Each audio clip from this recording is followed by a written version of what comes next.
Yeah, thank you for having me.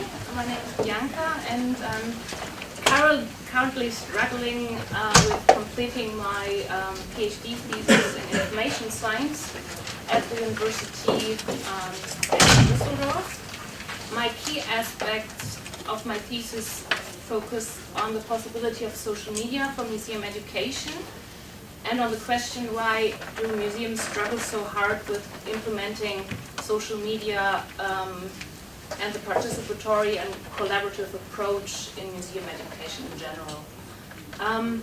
So open data is actually just a very tiny, short chapter of my dissertation, but I think there are many educational benefits that could be extracted from that. So that's my outline, and I'm going to talk about the role of online image collections for museum education in general, and then I will focus on collections. In particular, I took the example of the Europeana. I think everyone knows about the Europeana here in that room. The Europeana used social media to guarantee a self-directed approach, but also offer different ways of engagement, and I'm going to talk about that a little bit. And last but not least, I will point out what benefits lie in open data concepts and what possibilities hackathons could offer to learners, the museum, but also the future museum visitors. So museums nowadays see themselves as places of learning more than as simple warehouses of cultural heritage. Also, image collections are recognized as learning tools, not only as simple warehouses of digitized cultural heritage, and that's why the interface design, the target group, the aims and strategies are currently changing. A couple of years ago, online image collections simply aimed to preserve, connect, and make information accessible. So the target group also was kind of a more professional target group, and nowadays it's more of the audience in general. So it's not only to satisfy information needs, but also to offer lifelong learning opportunities, and people share all kinds of information on an artwork. But it's also about the connection of people who share the same interest. Hoffman's term connectedness refers to an interrelated connection of all information about one artwork. And with this interrelation and connectedness, but also with the network between people that have the same interest, people can learn in a self-directed way, but also together, and that's why I picked that little picture there. So self-directed learning then is a learning where the learner decides about his own learning path, but also decides about what kind of units he wants to learn about, or what media representation he likes. So if he likes text, videos, or audio files, for example. The museum then is more of a consultant, or more of a source of inspiration then. The collaborative approach implies that the learners build communities to learn together, and they then learn about their past, for example, about history, and they build and exchange their knowledge via wikis, social networks, or simple bulletin boards, for example. Social media can help an already existing community with their knowledge acquisition, of course, their communication and bonding, but social media also offers a way to build or to connect with a community for museums. In Germany, we have worked on the digitization of our museum collections for the last decades, but with the main purpose to preserve information. And then the second goal was to make this information accessible. The utilization of databases in a museum context with a proper concept for museum education or public relations and marketing is still missing. So the questions are, how can the database be promoted? What goals are imaginable? Who's the target group? Who is responsible when the digitization project runs out? Or Who is working when temps turn to new jobs? These sorts of questions are still not even questioned or remain unanswered. Now I'm going to talk about the Europeana. I think everyone knows that it's financed by the European Union, and next to museum, library and university collections also includes regional and national databases to connect Europeans' cultural heritage.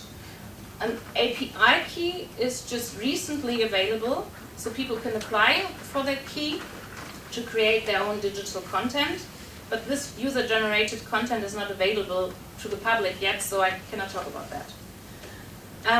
The Europeana uses many different social media platforms and tools to offer information, to guarantee communication, but also to enable personalization and to offer networking between people and the exchange of content. And I categorized all kinds of different social media here, and you can see that, for example, the Europeana uses a blog to inform about different collections, or they use a profile concept that's called My Europeana to enable the user to save items, but also to have personal tags on the items to save their searches. And then they use, for example, sharing functions to exchange the content in between.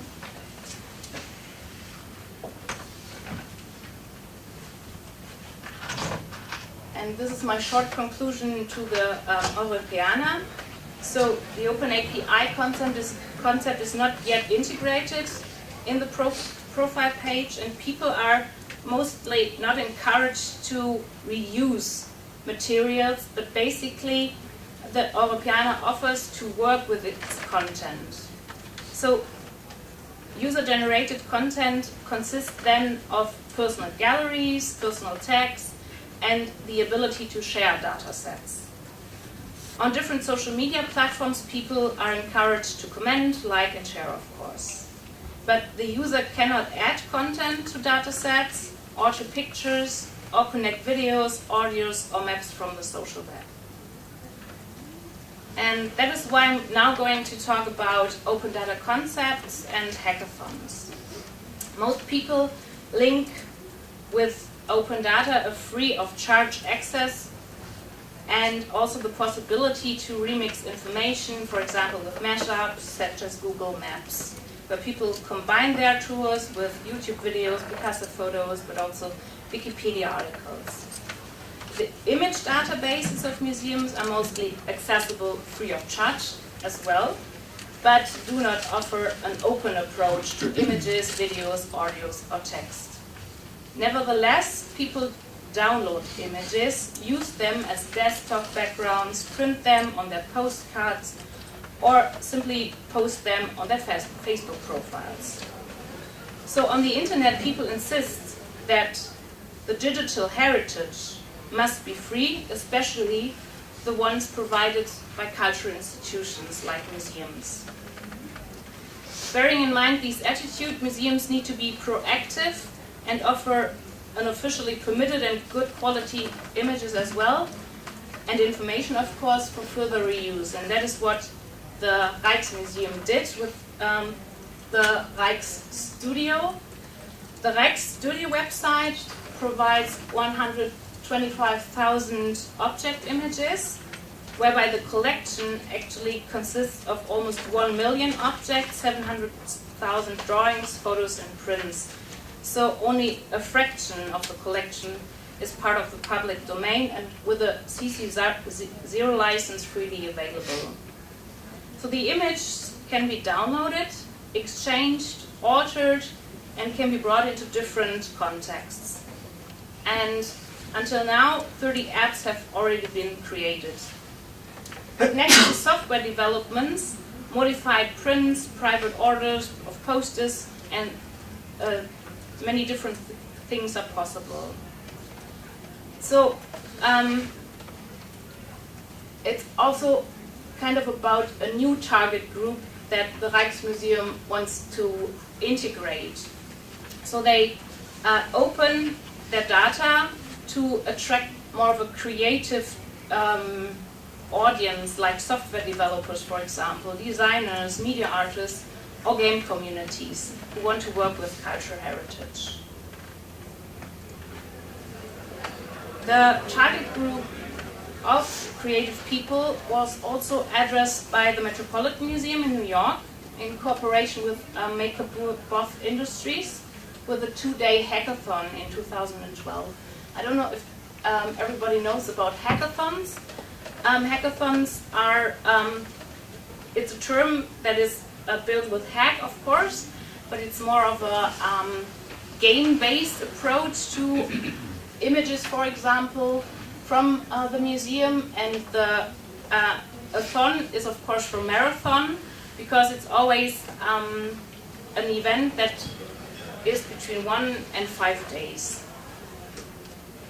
And on this event here, in this picture, they invited media artists to take photos of several museum objects, and then these pictures were transformed into digital 3D models, and then the artists enhanced and thereby, of course, influenced these digital models and created their own artworks on the basis of the museum collection. And these digital 3D images then were printed out with a 3D printer. There are several other hackathons I could talk about. For example, the Rijksmuseum held a hackathon called Paint Job, and that app that was created there was more of a comment to some of the collection highlights, for example. But as there's not much time, I'm going straight to my conclusions. So to sum it up, there are benefits, of course, for museums. The benefits of open data lie in the enhanced presence of the museum collection on the web, a more open image of the museum, the prominence of the collection or several images, the accessibility, of course, and the museum has more creative users, visitors, and also gets, of course, a creative content as well. And the public, of course, is actually able to use the digital cultural heritage as requested in the new policy of the EU.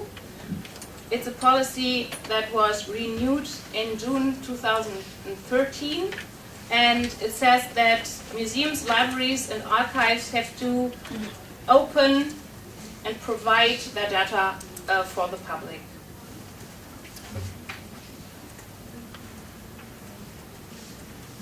For the visitor or for the participant, hack days or open data can be fun, of course, offer new points of view on artworks or on artists or a museum collection in general, and can, of course, make the artworks, artist, or a museum collection publicly known on the social web. And that's my conclusion, and thank you.